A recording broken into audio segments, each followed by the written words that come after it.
გამარჯობა, მე გიორგი ვარ. ეს კი თუ ვილტესტის არხია. დღეს მივდივარ დმანისში, რათა ვნახოთ დმანისის სიონი, დმანისის ნაქალაქარი და პირველი ევროპელები, საიდანაც ყველა მოვდივართ. ზეზვა და მზია. დღეს კი ტესტ დრაივზე ყავს CF Moto MT800X 2025 წლის.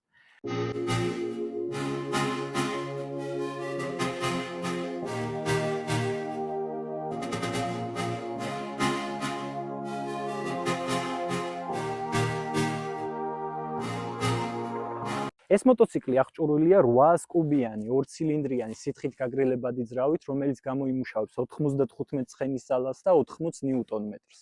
გვაქვს სამი სვლის მოუდი, რეინის, სტანდარტი და ოფროუდი. ასევე შეგვიძლია გათიშვა უკანა ABS-ის და traction control-ის. ასევე გვაქვს დამატებით ბენეფიტად საჭის დემპერი და quick shifter-ი. გვაქვს 19-იანი და 21-იანი დისკები, წონა შეადგენს 220 კილოგრამს, ესეთი მოტოციკლეტისთვის დამეთანხმებით, რომ საკმაოდ მსუბუქია, იმიტომ რომ adventure მოტოციკლეტები ზოგადად საკმაოდ მძიმე კლასის და მძიმე წონის მოტოციკლეტებში ითვლება. საწვავის ავზი გვაქვს 22 ლიტრიანი. ახლა რომ მოვდიოდი 100 კილომეტრზე იწერდა, ასე ვთქვათ, 4.9 litrს. მე ვფიქრობ ძალიან ცოტა ამ მოტოციკლეტისთვის, იმიტომ რომ ჩემი მოტოციკლი ამაზე ბევრს სწავს და ჩემი ორჯერ ნაკლები ძრავით არის, წარმოიდგინეთ. დეშბორდი გვაქვს 8 ინჩიანი TFT დისპლეით, სადაც ნებისმიერი ინფორმაცია შეგვიძლია ვნახოთ, წვა, რამდენს გავივლით, დარჩენილი საწვავი და ასე და შემდეგ. ძალიან ბევრი რაღაცეები აქვს, რაც შეგვიძლია გამოგვადგეს შორგზაზე სასიარულოდ. ასევე სავარძელი მინდა აღვნიშნო, რომ ძალიან კომფორტულია, მე ძალიან მომწონს, იმიტომ რომ ძალიან კომფორტულად ვზივარ. პეგები ძალიან კარგად არის განთავსებული, ზიხარ გამართული წელში და ეს იძლევა იმის შეგრძნებას, რომ შეგიძლია სადაც გინდა შეუსვენებლად წახვიდე. ასევე მინდა აღვნიშნო, რომ ამ მოტოციკლს აქვს კრუიზ კონტროლი, ასევე გვაქვს მოძრავი ვინშილდი, მექანიკური და არა ელექტრო, გვაქვს USB პორტი, Type-C პორტი. ესაც პატარა სპეციფიკაციების მიმოხილვა. ახლა წავიდეთ დმანის დაგათვალიერებინებთ, სადაც მივდივართ იქ ყველაფერს გაჩვენებთ და ბოლოს გეტყვით ჩემ დასკვნას, ჩემ აზრს ამ მოტოციკლზე, როგორი იყო შორგზაზე სიარული, რა მომეწონა და რა არ მომეწონა. წავედით. ამ მოტოციკლის შეძენა შეძლებთ Motoland-ში. Motoland-ი გახლავთ Zontes's და CF Motos ოფიციალური წარმომადგენელი საქართველოში. თქვენ შეგიძლიათ შეიძინოთ CF Motos ნებისმიერი ახალი და ძველი მოდელიც კი, იმიტომ რომ ოფიციალური წარმომადგენლობა გახლავთ Motoland-ი. Motoland-ში დაგხვდებათ უდიდესი არჩევანი როგორც მოტოციკლეტების, ასევე სკუტერების, კვადროციკლეტების და ბაგების, ასევე თქვენთვის და თქვენი ტრანსპორტისთვის უამრავი აქსესუარი და ეკიპირება.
მოკლედ ბოლნის გამოვცდით უკვე, მარნეული და ბოლნისი გამოვიარეთ. მოტო ძალიან მომწონს, აი მართლა ძალიან მომეწონა, ისე გამოვიარე, რომ გაჩერების სურვილიც არ მქონია, იმდენად კომფორტულია ეს მოტოციკლი ჩემთვის. და რა უნდა გაჩვენოთ ახლა? ახლა ვართ რაღაც მდინარე გეთის წყალი. აი ეს ადგილი.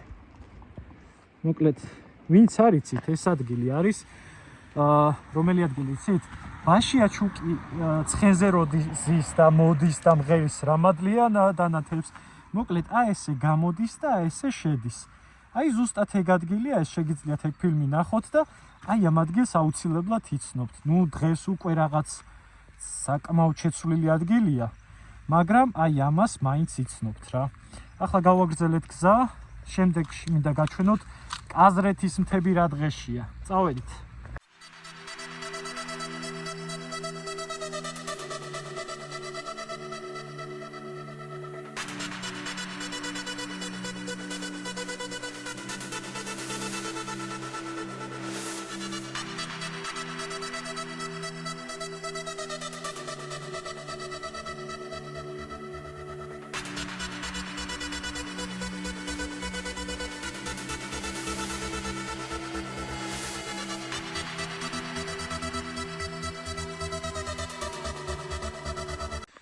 ესაც დმანის სიონის და დმანის ნაქალაქარის ასასვლელი.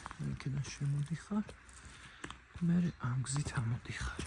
ნუ ითით სამანქანო გზაც არის, მაგრამ აი ეს საფეხმავლოა, მოკლე გზა არის და მარტივად ამოხვალ.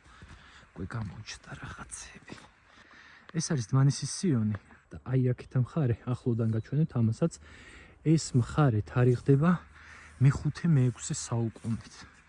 და დმანისის ნაქალაქარს რაც შეეხება, მაგ დროისთვის, როდესაც ეს აშენდა, ერთ-ერთ ყველაზე რთულ პროექტად ითვლებოდა ეს ციხე კოშკი, ასე ვთქვათ. ნუ კოშკი არა, უფრო ციხე-სიმაგრე იყო ეს. აქეთ მხარეს არის მაშავერის ხეობა და მეორე მხარესაც.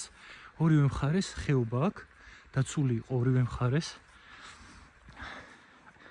აი ეს არის ქვევრი, სადაც როდესაც დმანის სიონი გაასუფთავეს მიწისგან, ეს მთლიანად მიწით იყო დაფარული. ან ძველი ფოტოები შეგიძლიათ ნახოთ, თუ მოვიძიე, ჩავსვავ მეც, მთლიანად მიწით იყო აქავრობა დაფარული.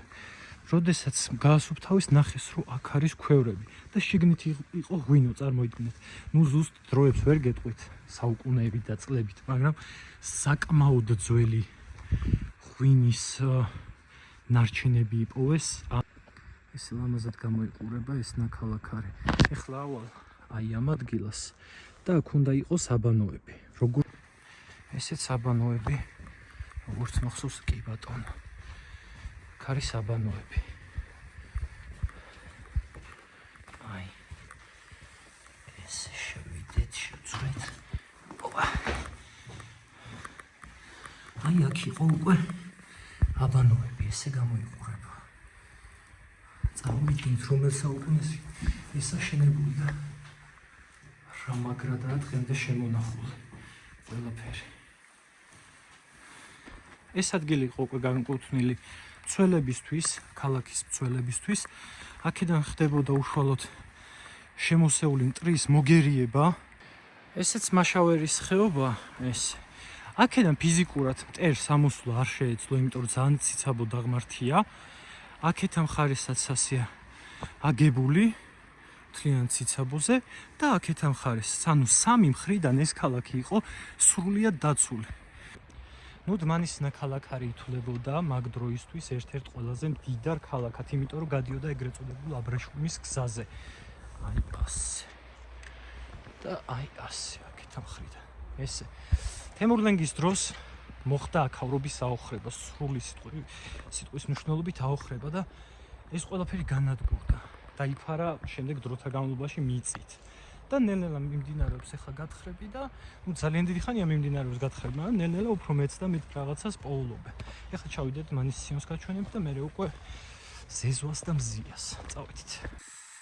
აი ეს მხარე ტაძრის არის მე-5-მე-6 საუკუნის ადრექრისტიანული ეპოქის, მერე მე-10-მე-11 საუკუნეში უკვე მიემატა ეს. მე-5-მე-6 საუკუნეში აი ასეთი თაღები. აი ესენი არის მე-5-მე-6 საუკუნის, წარმოიდგინეთ, აი ეს ჯვრები, აი ეს ადგილები მთლიანად. შეხედეთ უბრალოდ ამას. მე-5-მე-6 საუკუნე არ დაგვავიწყდეს, ზოგ ქვეყანაში კიდე ჯოხებით დარბოდნენ. და ამას შეხედეთ.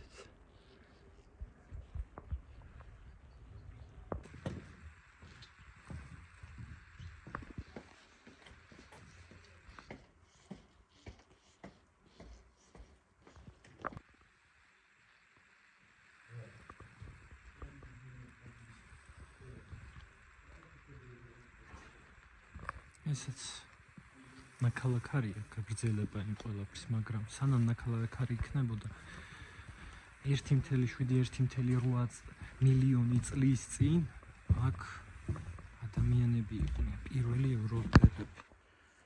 ეს ძვლები, ეს არის 35-40 წლის ქალის ძვლები და ისეთი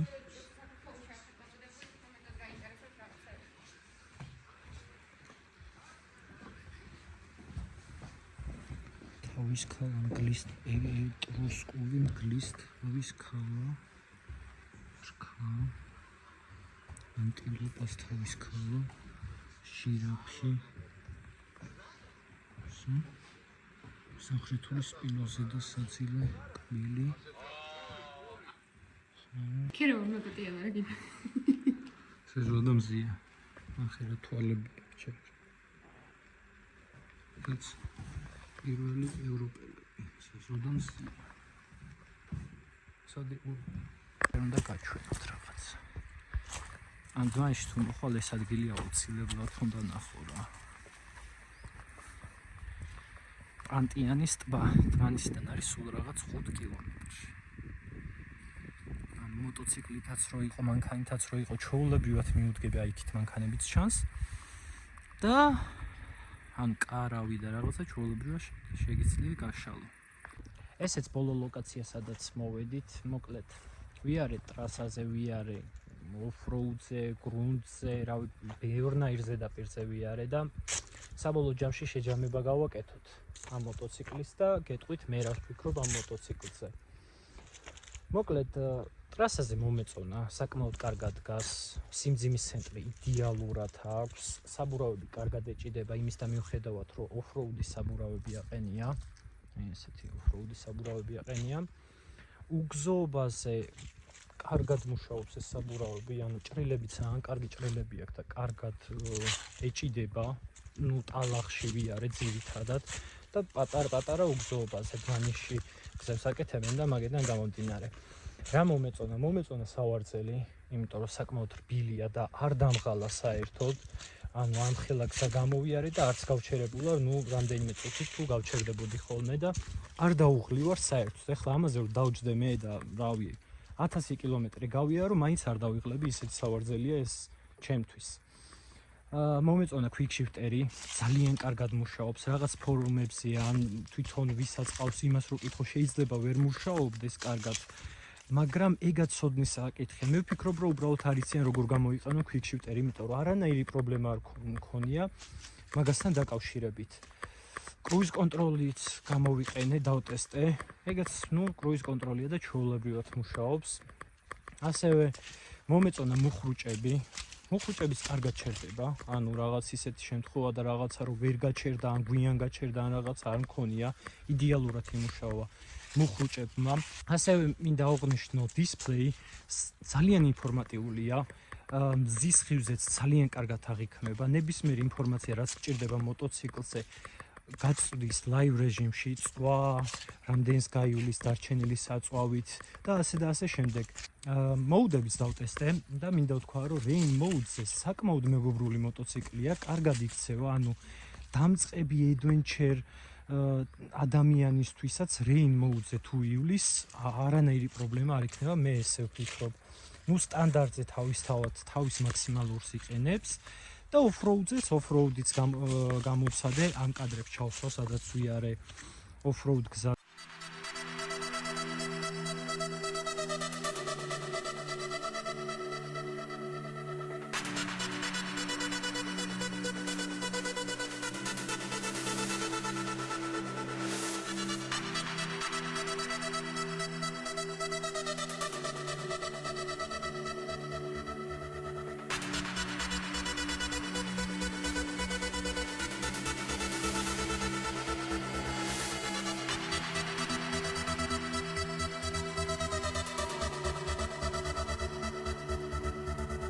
ზე საკმაოდ კარგად იარა, ანუ მოუდები რეალურად მუშაობს, ტყუილად არ აქვს, მინდა ვთქვა. ნუ დამატებითი ბენეფიტები რაც გვაქვს, ეს ტელეფონის დამტენი და რაღაცეები, ყველაფერი ну მისაღებია ჩვეულებრივი მომენტია ესეთი მოტოციკლეტისთვის. უბრალოდ ერთ რაღაცას აღვნიშნავ, რომ აი ეს ვინშილდი რაც აქვს, უფრო მაღალს დავაყენებდი, დაახლოებით 7-8 სანტიმეტრით მაღალს დავაყენებდი, მაგრამ ეგაც არ არის პრობლემა.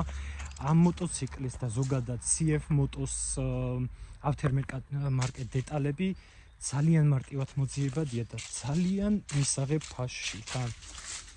ასევე მინდა მადლობა გადაუხადო Motolenz, რომელსაც საშუალება ესეთი მაგარი მოტოციკლი გამეტესტა, აი ძალიან ლამაზ ადგილას წამოსულიყავი. CF Motos ოფიციალური სადილერო გახლავთ Motolenz-ის მაღაზია, Motolenz-ში შემოყავს ოფიციალურად CF Motos მოტოციკლეტები, შეგიძლიათ მიხვიდეთ, აარჩიოთ CF Motos ნებისმიერი მოდელი და შეიძინოთ. ამ მოტოციკლებსაც და ნებისმიერ CF Motos მოტოციკლს მოყვება 2 წლიანი გარანტია, 24,000 კილომეტრი. ასევე თუ რამე გაინტერესებთ ამ მოტოციკლზე ან ნებისმიერ CF Motos მოტოციკლეტებზე და ასევე ზონტესის, იმიტომ რომ Motolenz ზონტესის ოფიციალური სადილეროდ გახლავთ, ნომერი აქ იქნება მითითებული. და ბოლოს დაგემშვიდობებით და გეტყვით, რომ გამოიწეროთ აუცილებლად ჩემი არხი, იმიტომ რომ წინ გელოდებათ ძალიან მაგარი ვიდეოები, კიდევ ბევრი მოტოციკლი ყავს გასატესტი და ასევე დაწერით ამ ვიდეოს კომენტარებში, რომელი CF Motos მოდელის გატესტვას ისურვებდით და სად. ეს აუცილებლად დაწერით. ნახვამდის და